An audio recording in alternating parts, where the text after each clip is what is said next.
સુરતમાં સફાઈ કામદારો દ્વારા મનપા સામે 48 કલાકના પ્રત્યેક ધરણા શરૂ કરવામાં આવ્યા છે. લાલગેટ વિસ્તારમાં વર્ગ 4ના કર્મચારીઓ પોતાના પડતર પ્રશ્નોના ઉકેલની માંગ સાથે વિરોધ પ્રદર્શન કરી રહ્યા છે. સ્વૈચ્છિક નિવૃત્તિ, રહેમ રાહે નોકરી સહિતની વિવિધ માંગણીઓને લઈને સફાઈ કામદારોમાં રોષ જોવા મળી રહ્યો છે. સુરતના લાલગેટ વિસ્તારમાં સફાઈ કામદારો દ્વારા 48 કલાકના પ્રતિક ધરણાનો પ્રારંભ કરવામાં આવ્યો છે. નવી નીતિઓનો વિરોધ કરી સફાઈ કામદારો દ્વારા પોતાના પડતર પ્રશ્નોના વહેલી તકે નિરાકરણની માંગ કરવામાં આવી છે.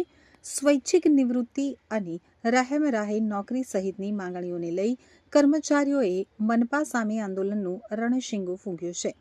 આ દરમિયાન ધરણા સ્થળે રાષ્ટ્રગાન અટકાવ્યાના આક્ષેપોને લઈને પણ વિવાદ સર્જાયો છે. સફાઈ કામદારો દ્વારા વોચ એન્ડ વોર્ડ વિભાગ સામે ગંભીર આક્ષેપો કરવામાં આવ્યા છે. રાષ્ટ્રગાન રોકવાના આક્ષેપ મામલે પોલીસ ફરિયાદ કરવાની પણ જાહેરાત કરવામાં આવી છે.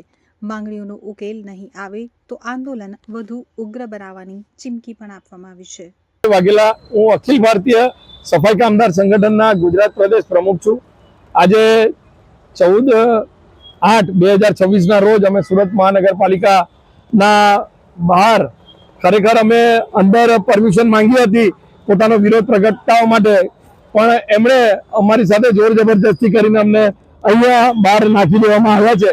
અમારી ખાસ કરીને સુરત મહાનગરપાલિકાના જે વર્ગ 4ના અમારા કર્મચારીઓ છે, જે સફાઈ કામદારો છે, બિલ્ડરો છે, એ લોકોને માટે જે સ્વૈચ્છિક નિવૃત્તિ 20 વર્ષની પોતાની નોકરી પૂરી કરે, માંદગી એમને હોય ત્યારે એમના આશ્રિતોને નોકરી આપી શકે. જો ગુજરાત સરકારમાં પણ આ પરિપત્ર છે ને નિયમ છે, તેમ છતાં સુરત મહાનગરપાલિકાએ જે પ્રથા ચાલુ હતી એને બંધ કરીને સુરત મહાનગરપાલિકાના વર્ગ 4ના કર્મચારીઓ સાથે અન્યાય કર્યો છે. ખાસ કરીને જ્યારે વર્ગ 4ના કર્મચારીઓ સ્વૈચ્છિક નિવૃત્તિ મૂકતા હોય છે ત્યારે એમના આશ્રિતોને નોકરી આપવામાં આવે છે.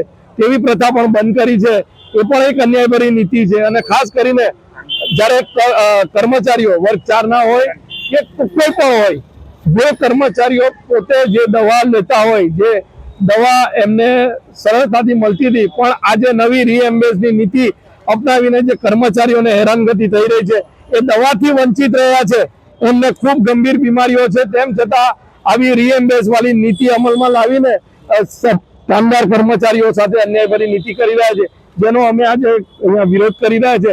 જો આવનાર દિવસોમાં અમારી માંગ સંતોષવામાં નહીં આવે તો અમે આના કરતા પણ ઉગ્ર આંદોલન કરીશું.